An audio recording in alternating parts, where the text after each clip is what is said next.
Hello, and thank you for listening to ConsciousVitality.com. My name is Erai Beckmann, your host, and today we are fortunate to have Tom Corson Knowles with us. Tom is the founder of Authentic Health Coaching Show, the #1 podcast on Podomatic. Tom is also the co-author of the revolutionary book, Dr. Corson's Top 5 Nutrition Tips, which he wrote with his mom, Dr. Candace Corson. Tom also blogs regularly about nutrition, healthy recipes, and growing your own food.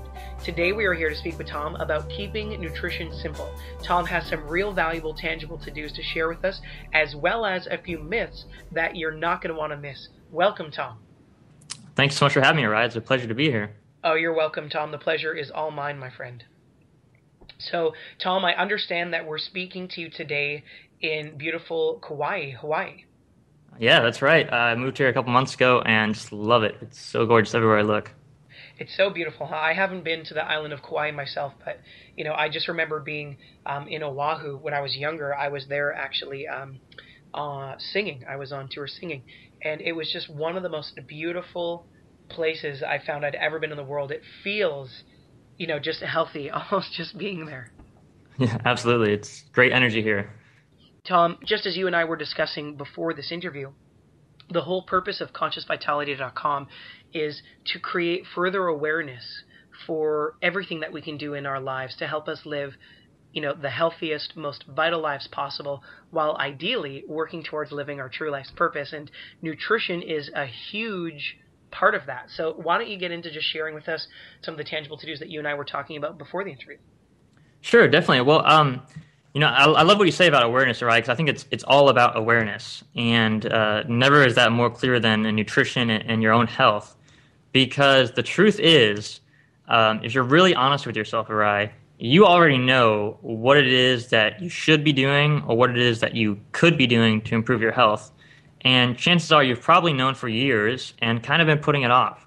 And let me just give you an example from my own life. Exercise, right? On the news every single day is information about why you should exercise, why it's good for you, it reduces your risk for heart disease, it'll help you lose weight if you're overweight. So we all know that we need to exercise, that's good for us, but how many of us do it every day or on a regular basis? Mm-hmm. And when I ask that question when I'm speaking, maybe 20-30% of the room will actually hold up their hands that they actually exercise on a regular basis. So the question isn't for me, what do we need to know about exercise so that we can exercise more? The question for me is, what do I need to know about myself so that I can get myself to do what's best for me? And so I've kind of put it into this little formula or picture that I have, and basically it starts with education. First of all, you have to know that exercise is good for you, or nutrition is good for you, right? Fruits and vegetables are good for you. So you have to be aware of that. That's where the awareness comes in as the first step. But the second step is taking action. Right? Like once you're aware of it, you have to do something about it. You have to make a change in your current habits and your current lifestyle. So, let's talk about eating fruits and vegetables, because I think that's one of the most important things you can do for your health. Yeah, exactly. So, why don't you eat more fruits and vegetables every day? So let's just say you do one apple a day is your goal. Whatever you're doing right now, keep doing what you're doing. Just change it by adding one apple a day. And that's the kind of action that I think will get you on the right track. It's not about making massive changes overnight, although many people do, and that can work very well. But you don't have to do it that way. But I think the most important step is not just eating that first apple a day, but it's what you do after that. So after you start eating that apple a day, you make that little change in your health. You think, well, this isn't going to do anything. This is not going to make a big difference in my health. How could it possibly do anything significant? It's just an apple, right? But the next step is to become aware of what changes. And this is where I think most people kind of make that mistake. It's either between step 2 of taking action, or step 3 of being aware of what's changed after that. And then I think you'll start to notice with just the smallest changes over weeks or months that it'll make huge differences in your energy level and your health and how you feel about yourself. And then I think the key is, after you have that awareness of what's changed after the apple, is what do you do after that?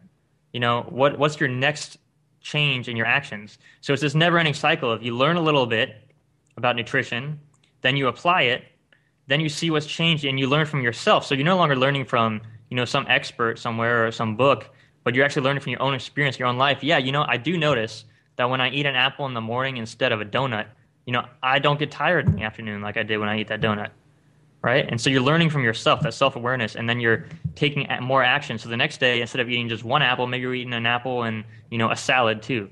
So it kind of snowballs you in the right direction. Exactly. Like, I'll hop in there, Tom. One of the things that's exactly like what we talk about here at consciousvitality.com, because the awareness is always the first step. And that's why it's so beautiful, because it's not hard to become aware. And one of the things you just talked about is sort of journaling or kind of logging, even just mentally introspecting or becoming more aware of how what we eat affects us. After we've just eaten maybe a bowl of pasta or some toast or a donut, 20, 30 minutes afterwards, where's our energy level at compared to what it was beforehand, versus, okay, now I'm going to eat an apple and or a salad, maybe some live, raw, organic fruits and vegetables. What's my energy like 20 minutes before I eat that meal, and what's it like afterwards? And a lot of times that awareness can really help to create a belief system eventually that actually becomes the motivation and the fuel, in fact, to take a lot of the positive action that we maybe already know we should be in the first place, but we're not for whatever reason. Absolutely. You're right. It's like, this talk about a vicious cycle. Well, this is like a virtuous cycle. Like when you start to do it, you start to pay attention, you start to have more awareness, you make a little change in your nutrition, and it just spirals in the right direction. And before you know it, a year later, 2 years later, 3 years later, you feel healthier than you've ever felt in your entire life. And that's how I feel now. When I'm very healthy today, I'm in peak health. I'm 25 years old, so I should be. But the fact of the matter is, most people my age aren't healthy. And when I look back at my life, I was on all these medications. I had horrible acne, chronic bronchitis, sinus infections. My parents were both medical doctors, and so they would prescribe me, all these antibiotics. So every month I was on, a different antibiotic. And, my whole family, we realized, like, this is just going the wrong direction really fast, and we need to make some changes. So we started to change our nutrition and our health. And, I think that's the biggest thing, is that you have to first realize, like you said, Erai, that something's wrong here and I've got to make a change. And then you go out, you get the education, you take some more action, and it's a never-ending process. I mean, it's not like you just listen to one interview like this and, you've got everything solved. No one knows everything about health. It's so complex. And that's why I guess you could say upset's a good word. I'm upset with the standard medical industry and the media, how they talk about health, because they try to make it so simple. They say things like, calories in equals calories out. So if you want to lose weight, then all you have to do is eat less or exercise more. And there's never been a study anywhere in the universe that's ever showed that to be an actual fact. It's not true at all. So, Well, come on, the universe is a pretty big place, Tom. Like, I don't know that we can make that claim. Yeah, well, I mean, that's true, but I've never seen one. And you're right, there might be other planets where maybe calories that does actually work. But when it comes to humans, there's a lot that you don't need to know, but you could understand when it comes to eating calories. And so so this is about weight loss, obviously. Yeah. So the calories in, calories out. So when you eat calories, just because there's 1,000 calories in your burger and fries that you have for lunch doesn't mean that your body absorbs 1,000 calories. In fact, probably doesn't absorb that much at all. But how it works is a couple things. First of all, you have your metabolism. And your metabolism can be very high, which means you burn fuel faster, or it can be very low, which means you burn fuel slower. And so oftentimes what you find is when someone's obese or overweight, they have a slower metabolism. Mm-hmm. Well, the foods that you eat can actually affect your metabolism. So, for instance, the burger, the fries, soda pop, those kinds of things, a lot of dairy can slow down your metabolism. So you could have 1,000 calories from that unhealthy meal, which is going to slow down your metabolism. And you could have 1,000 calories from a meal like a salad with lots of vegetables and fruits and vegetables, and that's actually going to speed up your metabolism. So it's the same 1,000 calories, but your metabolism's changed based on what you've been eating. So, the person can eat 1,000 calories on that unhealthy food, they gain weight, never ending. Every week they're gaining more and more weight. The person who's eating a salad, they're losing weight. But, I mean, how could it be? It's the same calories. It's because your metabolism has changed. That makes sense. So what you're saying, Tom, is it's not necessarily a calorie is a calorie is a calorie. In fact, it totally depends on where that calories coming from, rather, the nutrition contained within those calories, how those calories are affecting our body's ability. And this is specifically, just to be clear for everyone's listening, this is specifically surrounding weight loss. How those calories then affect our body's ability to process or break down those calories, whereas Tom's demonstrating that, junk food, these calories actually aren't good for us. We probably get little to no nutrition from them. On top of that, they actually slow down our metabolism versus, maybe something that might be a little healthier for us, which we could eat less of, get the same, if not more nutrition, and as a result, speed up our body's metabolism, enabling us to live healthier, lives with more energy and naturally remaining thinner as a result. Absolutely, absolutely. And there's also a lot more to it than just, metabolism. And that's just one aspect of, this whole calories model. But I don't really like to even focus on that because, like I said, it's not what's important. So if you look, again, at the research and you look at, what reduces someone's risk of disease, because that's what I'm interested in. Like, I want to live a long, healthy, happy life without getting sick. And with vitality, right? Too, because a lot of people that listen here at ConsciousVitality.com, and I'm sure on your podcast, Tom, that are baby boomers, like they're in their 40s or 50s or even older. I know that there's a lot of people that are really proactive in interest in their health in their 60s and their 70s. And what, if you're listening to this show right now and this is where you're at, I want you to know, and I'm sure Tom wants you to know as well, that you can age with vitality, with more energy, with vigor. When Tom says grow old, he doesn't mean to grow old and to become totally decrepit and, and not able to do the same things that you enjoy. I'm assuming, Tom. Exactly. Absolutely. It's all about vitality, like you're saying. It's about living a healthy life and being well and enjoying your life. And, there's no reason you can't do that. But, we have to kind of change some of the things that we're doing if we feel like we're going down the wrong track. And that's not for me to decide, right? I mean, I'm not here to judge anyone on this call and say you need to lose weight or you need to get healthier, you need to change your diet. That's not for me to decide at all. That's for you to decide. But if you make that decision, then I think I've got some tools and things that will help you do that in a way that's healthy. Awesome, man. Well, let's get into those tools. So right now I'm taking notes here. I love taking notes while I listen to, the individuals that we have on the show here, like yourself, Tom.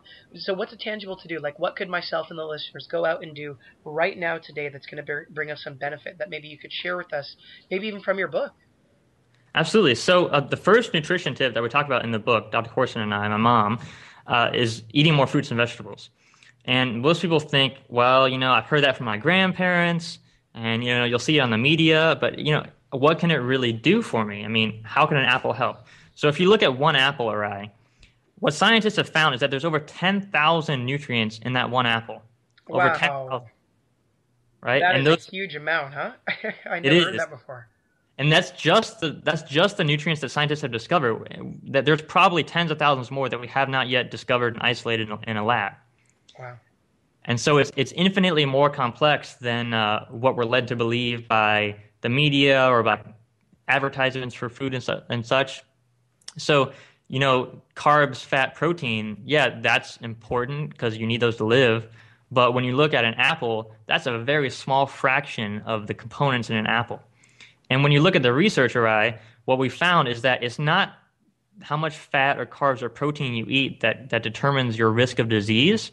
It's the number of nutrients that you get, these antioxidants, as a big buzzword these days. And that's those 10,000 nutrients in an apple are mostly antioxidants. And what they do is they help kill free radicals, fight free radicals. And if you don't know what that is, it basically just means it helps protect your body from disease, from aging, from the inside out. And so we need these tens of thousands of nutrients in our body every day. And that's how we were designed to live. You see, because our body actually manufactures free radicals. And what that means is your body is actually killing itself from the inside out. Got it. And it's not doing that intentionally. It's not doing that because there's something wrong. It's just, it's a natural byproduct of some of the metabolic processes going on within us. Exactly. And so it's not something to be worried about. It's not something to be scared about. But what you just need to know is that your diet has to protect you from that process.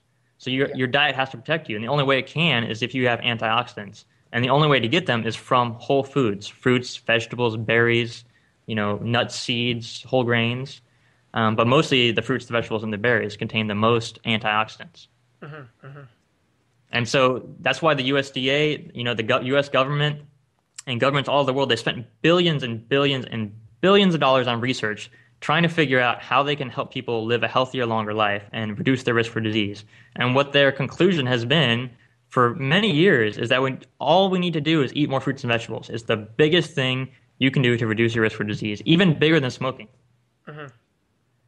And so that's why the USDA now recommends 7 to 13 servings of fruits and vegetables every single day. Yeah, it's amazing. And it seems so simple. The majority of my friends and your friends, Tom, that are in this health and wellness industry, that are doctors or scientists or health advocates like you and I, we a lot of us say that, and we've heard that from a lot of people, and yet it's such a simple thing. It's a great reminder. So thank you very much. So for everyone listening, I personally am a huge proponent of if you can afford it, or if you have access to it, best case scenario, you can, go out and get locally produced organic fruits or vegetables. If you don't have access to locally farmed fruits and vegetables and you can afford them, then please go to the store and get organic ones. And it definitely something that you can go ahead and do every day. And it's always fun to try and incorporate these fruits and vegetables into our lifestyles. I know one of the very first things I did when I made a major health transformation for myself about 6.5 years ago was I just tried to make it my goal to have just one sort of meal with raw whole foods a day. Hmm. That's great.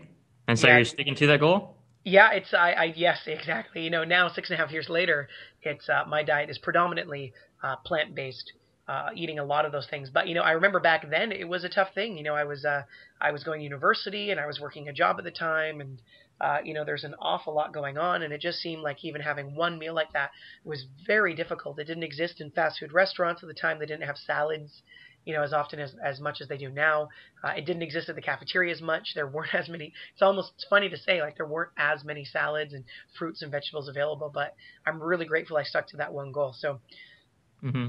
Tom, what's the second tip?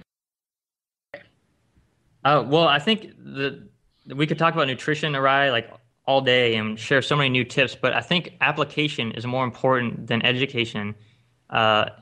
Often, because once you have the education, you've got to do it. So I want to help people, not just know that you need to eat fruits and vegetables, but how do you actually apply that to your life? And I think the biggest thing you have to understand is, first of all, health is something that it's not an accident, right? Like I'm sure we know, it's not an accident if someone's healthy and someone's sick. And so if you want to live a healthy life, you have to design your life to be healthy. And you have to design a way for you to incorporate more fruits and vegetables into your diet. If you're trying to exercise, incorporate more exercise into your lifestyle. Whatever change you want to make, you have to design it into your lifestyle. And Jim Rohn, I don't know if you know Jim Rohn, but he's one of my big mentors when I was growing up. And he says, you have to design success in your life. You have to design health in your life. It's not just something that happens by mistake. And so Oh, I what love I've that. found, I haven't heard it. I haven't heard his name before, but I absolutely love that saying. yeah, he's an amazing guy. I highly recommend listening to his stuff. So what I found for myself, what I learned from another mentor, Buckminster Fuller, he says that an environment is stronger than will. The environment you live in is stronger than human will. And what he meant by that is that the environment that you live in is going to determine a lot of the actions that you take.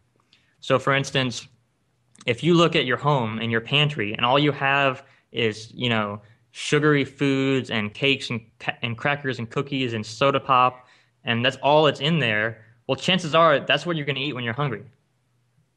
Because your environment is going to determine what you're going to eat when you're hungry. Yeah, that makes total sense because we all go through our day to day. We've got to run out to do this errand or quickly head to the office or whatever it is. And regardless of what our goals are, if we're trying to make a healthier change or a shift in our life or maybe eat more, we're just going to say, what the heck, like I'm just going to grab this now and I'll change it later. So I definitely hear you saying that. And it's actually something an acquaintance of mine, Bill Phillips, talks about is he encourages people, interesting enough, Tom, to your point, to take he says, open up all the pantries, open up all the cupboards, take photos of what's currently in there and look at the photos. And it kind of helps to really create a really powerful awareness for us as to what our environment currently looks like. Absolutely. That's definitely powerful. Like, again, the first step is awareness, right? And so I think what the next step is after awareness is changing that environment. And, for some people, it's completely clearing out the cupboards, throwing away everything that's not healthy and serving you anymore and stocking it up with good, healthy food. It doesn't have to be that. But I think you have to plan ahead. And so for one thing that I've been doing for a while and I found very healthy and very practical is I'll actually cut up fruits and vegetables ahead of time. So maybe I've got some apples. I'll make some apple slices. I'll cut up some celery sticks, some carrots, whatever's around. And I'll just leave it in the fridge or in a container or on the counter. And then throughout the day when I'm hungry and I'm wandering around the kitchen looking for something to eat, I'll just go and grab that snack right away. It's already prepared for me. So Hmm. when I'm at my most hungry, my most vulnerable point where I could make some, mistake of eating something I shouldn't have or didn't feel like I should have, um, I can make a healthier choice because I've already prepared ahead of time. Well, that's really wise. So, and I think all of us could benefit from that. And it's really so easy. It takes just a few minutes of preparation each morning. And I know many of us are going, yeah, but I don't even have a few minutes if you're listening to this. But the point is, if you're listening to this, you're already health conscious enough to take the opportunity to improve upon your own life, to really invest in your own life. So maybe just experiment with it. One of the things that I'm a big fan of, Tom, is always experimenting with your life, like becoming a scientist with your own life. So, hey, if I want a certain result, I'm going to experiment with doing different things to see if I get that result. If I get the result I'm looking for, integrate it, kind of stick with it, keep doing it. So I'm going to go ahead and definitely start preparing a little bit more food in the morning. One of the things I do, Tom, other than cutting up things, is I actually just blend things. I make a really big smoothie with my wife every morning, throw some berries in there, some organic berries, some mango. We sprout some chia seeds beforehand just by stirring them up in some water. We'll add a few things, a few other superfoods or kind of some ingredients to it, but I make a huge blender, like a smoothie rather, the entire pitcher full almost, and then I actually go ahead and pour that sort of throughout the day, and it actually lasts me for 3 or 4 servings. Right. Awesome. That's exactly what my mom does too, and I do most days as well. It's cool. Yeah, smoothies are a great way to get tons of nutrition in every day. And, it's like you said, it's so easy, it's as simple as fast to do. And you can get, 7 servings right there just in your smoothie, right? Yeah, it's amazing. It's amazing. Yeah. Awesome. Well, do we have time for more nutrition tips? Oh yeah, my friend. Yeah, we totally do. We've got like at least 12 more minutes here. Okay, awesome. So nutrition tip number 2 is all about the kind of fats that you're eating. It's about eating healthy fats and avoiding unhealthy fats. And so if you've probably heard of omega-3 fats and omega-6 fats. Yep.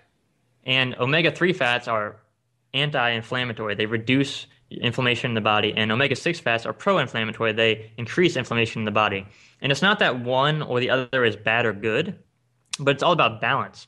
So your body was designed to have everything in balance. So you have a roughly equal amount of omega-3s and omega-6, and your body would be balanced between the inflammatory and anti-inflammatory processes. The problem today is that in our diet, because we eat so much processed food, because of the way that we raise our livestock and our animals, because of the processed vegetable oils and things that we eat so commonly in our diet, we eat so much more omega-6 fats than we do omega-3 fats. And it's one of the reasons that we have an epidemic of what's called metabolic disease, metabolic syndrome, or syndrome X, which is an inflammatory disease. It's the precursor to diabetes, heart disease, cancer. All these diseases are inflammatory in nature. So it really affects, basically every chronic disease that we know of. And so they've done studies in mother's milk, and what they found is that there are a ratio of omega-3 to omega-6 fats as high as 1 to 45 in breast milk, in human breast milk. Wow.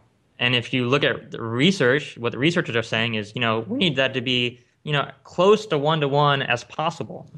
So we're about, up to 45 times out of balance there.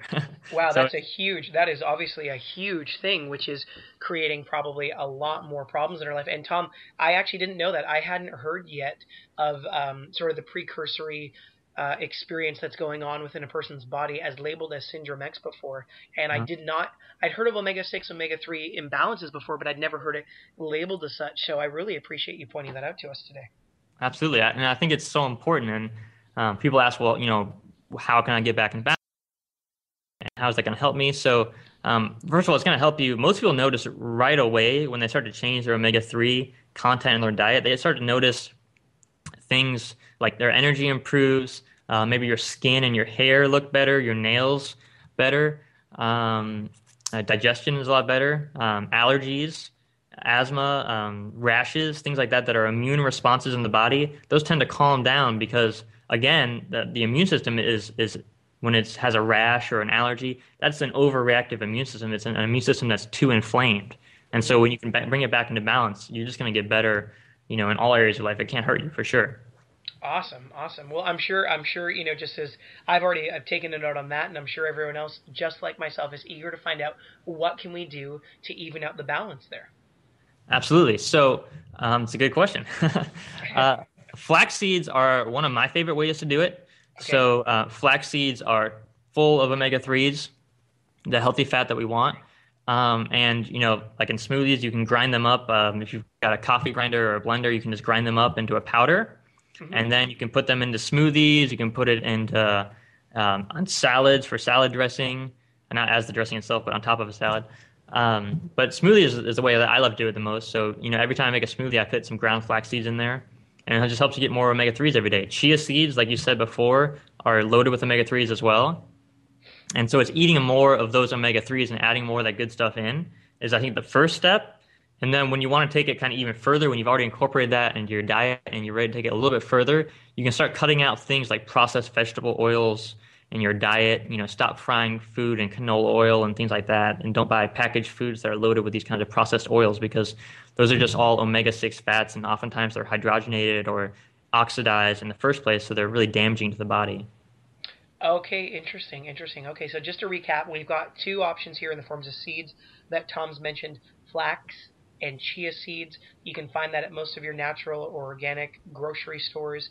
I'm a really big fan, Tom, of sprouting my flax and chia seeds prior to, and all that means is just soaking them in some water for a few minutes, stirring them around before I actually throw them in the blender. And then as well, the final thing that Tom had just said there was, stay away from the unhealthy fats. Mm-hmm. Absolutely. And of course, there's other things that have omega-3s in them. A lot of people talk about salmon. Yep. And salmon does have omega-3s, but you have to make sure that it's wild, deep water salmon. Uh-huh. Because if it's farm-raised, factory-raised salmon, well, they're fed corn, and corn doesn't have omega-3 fats in it. Yeah. And so you're getting corn-fed salmon. It has almost no omega-3 content in it whatsoever. Yeah, so, exactly. And a lot of people are even aware, or what is typically spoken about are salmon oils, or mm-hmm. Some sort of fish oil, or consuming, like you just said, salmon or fish or anchovies, and a lot of people have there's a lot of benefit to that, and there's a lot of research in the scientific community that speaks to that. And there's also right now even, as you said, farm-raised salmon are fed corn, and the reason why they therefore don't have any omega-3s is because the salmon themselves actually get the omega-3 as well as the DHA, which is a really necessary nutrient for our brains, actually from plankton. Exactly, from the plankton and the algae. Exactly. So it's actually from the diet of the salmon. And what's really neat now is there's even a greater growing concern, I'm sure you're aware of this, Tom, in, the health of the fish that we're eating. Are they contaminated now potentially with more heavy metals, with toxins, unfortunately, from the state of our oceans? There's even concern right now of radiation. I'm right now in Vancouver, British Columbia, Canada, and there's even concern out there right now about the radiation coming over from Japan and Fukushima. And one of the, that's a really scary situation. I myself ate, fish oils and salmon products a vast majority of my life.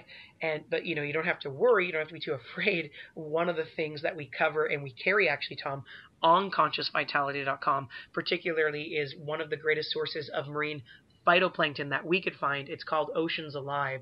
And in just a few drops, just 15 to 30 drops, you're actually getting a lot of the omega-3 and DHA that you need in a day, in fact. And it's so user-friendly, it's so economical, and it's such a powerful product. And there's zero toxicity in it there's zero heavy metals or radiation, these kinds of things in it. So exactly. And that's so important. Like my mom and I say all the time that, it's all about focusing as much on the plants as you can, because like you said, the salmon, they don't get their omega-3s from anywhere. They get it from the plankton and the algae, which are plants.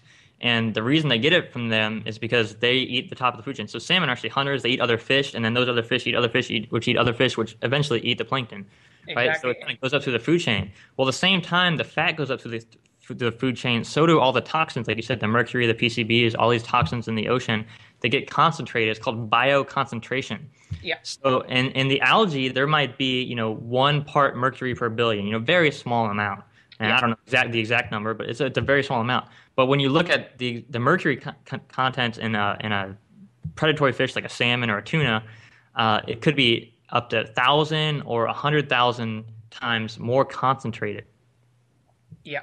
Yeah, So and that's exactly what they're finding out. Is it's really scary, because most modern institutions, when you turn on the news and you take a look at what you're supposed to do for your omega-3, 6 fatty ratio and your DHA, most of them are still proponenting these fish oils, which there's definitely some benefit to. You should most certainly be taking those if you're not taking anything else, if you're not eating any of these other plants that Tom and I have already mentioned on this interview, the chia seeds, the flax seeds, the marine phytoplankton.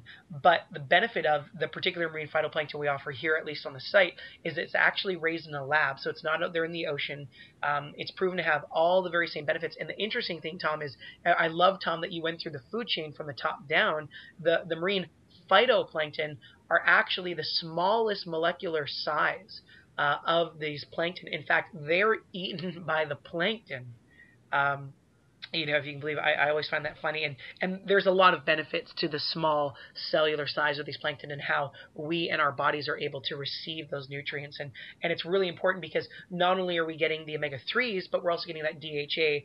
And, for our brain health, 60% of our brain is fat, and about 60% of that fat is produced and comprised of this DHA, which is this just absolutely essential component to our health and our brain health. So it's really cool that you're even just broaching that as well, Tom. And that's your second tip. Absolutely. You guys have so much value. It seems like you and your mom have packed in this book. Absolutely. Yeah, we want to give people, the most important things that the research has shown will actually make a difference in your health, because, there's so many things you can do for your nutrition. And, it seems like every day we see some new study that says, oh, well, eggs are good for you, and the next day they're bad for you. And so there's a lot of misinformation out there. So we wrote the book because we want to clear up that misinformation and say, hey, what are the really fundamental things in my nutrition that are the easiest to do that will make the biggest difference in my health the fastest? And that's what we did. Well, Tom, I really appreciate everything. I know that we're working on a tight timeline for today's interview, but I am so happy and grateful to have had you participate in ConsciousVitality.com. I'm excited to get this up on the site and to share it with our listeners. And just thank you very much for everything that you are doing to help our listeners live a more conscious, vital life where ultimately they can help empower themselves, ideally to live their bliss, to follow their bliss, to follow their true life's purpose. Well, thank you, Erai. It's been such a pleasure to share with you today, and I'm so happy to support you in Conscious Vitality, and I'm just happy to be here. Thank you. Oh, my friend, you're doing great work for the world, and so once again, thank you very much, and thank you to everyone who's listening. My name is Erai Beckmann, and this is ConsciousVitality.com.